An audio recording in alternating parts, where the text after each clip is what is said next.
নমস্কার, voice of 369 চ্যানেলে আপনাদের সকলকে স্বাগত জানাচ্ছি।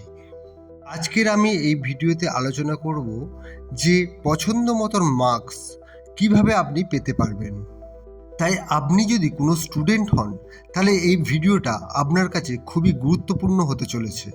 আপনি কিভাবে আপনার মনের মতন মার্কসকে ম্যানিফেস্ট করবেন। তাই এই ভিডিওতে আমি কিছু গুরুত্বপূর্ণ পয়েন্ট শেয়ার করতে যাচ্ছি, তাই আপনারা পুরো ভিডিওটা দেখবেন। আপনি যদি আপনার মনের মতন মার্কস পেতে চান তাহলে আপনার জীবনে একটা বিষয় যেটা সম্পূর্ণভাবে ইগনোর করতে হবে, আর সেই জিনিসটা হলো ডিস্ট্রাকশন। হ্যাঁ, এটা সব স্টুডেন্টদের ক্ষেত্রে খুবই গুরুত্বপূর্ণ বিষয়। এর মানে হলো এটাই যে স্টুডেন্টরা পড়াশোনা ছাড়া তার বাইরে কোনো জিনিসকে তার মাথার উপর না রাখে। যদি আপনি আপনার মনের মতন মার্কস পেতে চান তাহলে এবং সেই মার্কসটা আপনি কিভাবে ম্যানিফেস্ট করবেন সেটার জন্য আপনাকে আপনার মন থেকে ডিস্ট্রাকশনকে সম্পূর্ণভাবে ঝেড়ে ফেলতে হবে। এই ডিস্ট্রাকশন হলো এমনই একটা প্রতিবন্ধক যা আপনার মনের সমস্ত এনার্জিকে কখন নিয়ে চলে যাবে আপনি সেটা টেরও পাবেন না, যেটার কারণে আপনি আপনার 100% পড়ায় মনোযোগ দিতে পারবেন না। আপনার মনের মধ্যে কি এখন কোনো ডিস্ট্রাকশন আছেন? তাহলে আপনি কিভাবে চেক করবেন যে ডিস্ট্রাকশন আপনাকে সম্পূর্ণভাবে পড়ায় মনোনিবেশ করতে বাধা দিচ্ছে? কোন জিনিসটা আছে যা আপনাকে পড়া ছাড়া সেই কাজে বিশেষ করে মনোনিবেশ করছে? পরীক্ষায় তো আপনি ভালো মার্কস পেতে চান, কিন্তু আপনার ডিস্ট্রাকশনই আপনাকে সেই মার্কস পেতে বাধা দিচ্ছে, যার কারণে আপনি আপনার মনোপ্রত নাম্বারও পেতে পারবেন না। যদি আপনি পড়াশোনায় মনোনিবেশ না করতে পারেন তাহলে নিশ্চয়ই অন্য কোনো বিষয় যা আপনি মনোনিবেশ করছেন সেই বিষয়টাই আপনার সমস্ত এনার্জিকে নষ্ট করে দিচ্ছে। দ্বিতীয় পয়েন্ট হলো আপনাকে একটা রিয়েলিস্টিক গোল বানাতে হবে।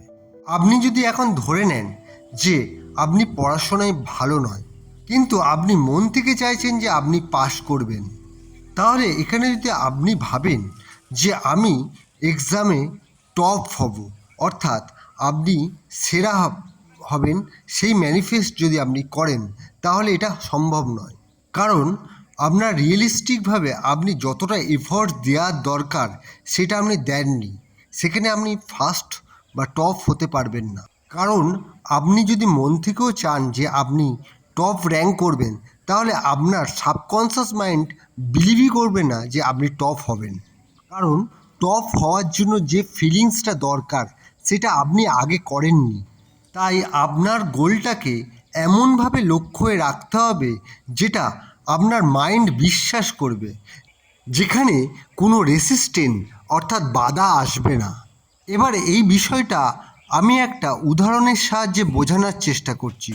ধরুন কোনো ব্যক্তি মাসে 50,000 টাকা বেতন পান এবং ওই ব্যক্তি মন থেকে ডিসাইড করে নিল যে আমি এক মাসে 10 লাখ টাকা মাইনে পাবো। এটা কি সম্ভব? না, সম্ভব নয়।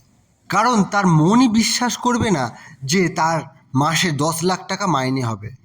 এটার জন্য তার মনে অনেক ধরনের ডাউট আসবে, অনেক ধরনের চিন্তা আসবে, যেই চিন্তাগুলো রেসিস্ট্যান্ট হিসেবে তার বাধা দেবে। আর এই বাধার জন্য সে 10 লাখ টাকার মাইনের ম্যানিফেস্ট সে করতেই পারবে না। এবার আমি আসবো তৃতীয় পয়েন্টের কথা, অর্থাৎ তৃতীয় পয়েন্টটা কি? মেডিটেশন। হ্যাঁ, আপনি যদি রোজ সঠিক সময়ে সঠিকভাবে মেডিটেশন করতে পারেন, যে মেডিটেশনের মধ্যে আপনি ভাববেন যে আমার পড়া আগের থেকে অনেক উন্নতি হচ্ছে। কারণ আপনি যদি মেডিটেশন করেন তাহলে আপনি আপনার পড়াকে অনেক বেশি উন্নতি করতে পারবেন এবং যে ডিস্ট্রাকশানগুলো আপনার মনের মধ্যে আসছে সেগুলো সম্পূর্ণরূপে ঝেড়েও ফেলতে পারবেন। আপনার একাগ্রতা একদম সঠিকভাবে লক্ষ্যের দিকে এগিয়ে যাবে। আপনার মন একেবারে শান্ত থাকবে। আপনি যে জিনিসটা পেতে চান সেই জিনিসের প্রতি আপনার লক্ষ্য থাকবে অটুট। যেহেতু আপনার মনটা একেবারে শান্ত থাকবে তাই আপনি যে জিনিসটা পড়বেন সেই জিনিসটা আপনি ভুলবেন না, সেই জিনিসটা আপনি ফোকাস রাখতে পারবেন।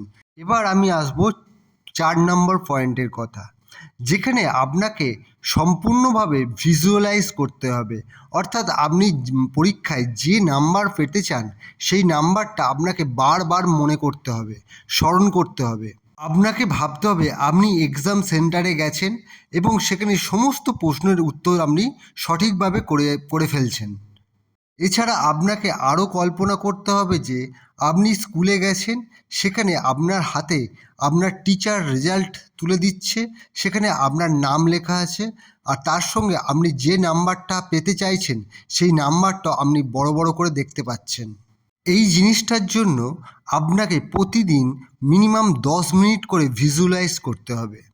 এটা কখন করবেন? আপনি সকালবেলা ঘুম থেকে ওঠার ঠিক পরে বা ঘুমোতে যাওয়ার ঠিক আগেও এটা আপনি করতে পারেন।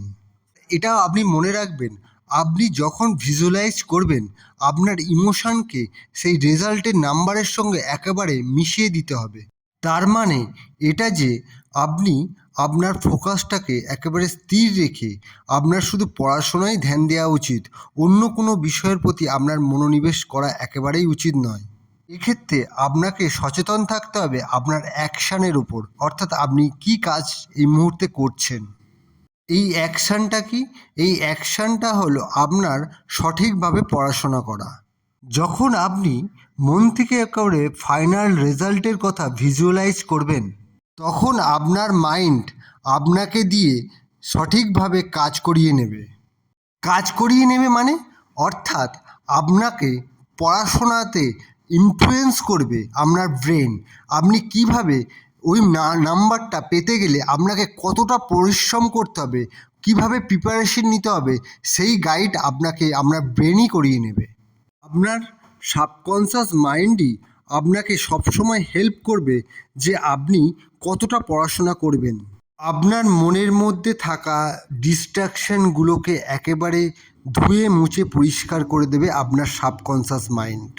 অর্থাৎ আপনার সাবকনশাস মাইন্ড ডিস্ট্র্যাকশনগুলোকে আসতে বাধা দেবে এবং আপনি বুঝতে পারবেন কোন জিনিসটা করা দরকার আর কোন জিনিসটা করা দরকার নয়। তাই আপনার মনের মতো নাম্বারকে পেতে গেলে আর মন থেকে ডিস্ট্র্যাকশানগুলোকে দূর করতে গেলে এই টেকনিকগুলো অবশ্যই আপনাকে গাইড করবে।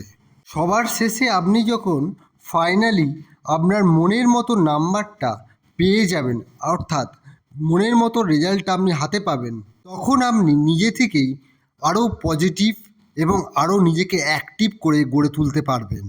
পরীক্ষার মার্কসের মতন আপনি জীবনে যা কিছু ম্যানিফেস্ট করতে চান ঠিক এই প্রসেসেই আপনাকে করতে হবে, তবেই আপনি জীবনের সফলতায় পৌঁছাতে পারবেন। ধন্যবাদ।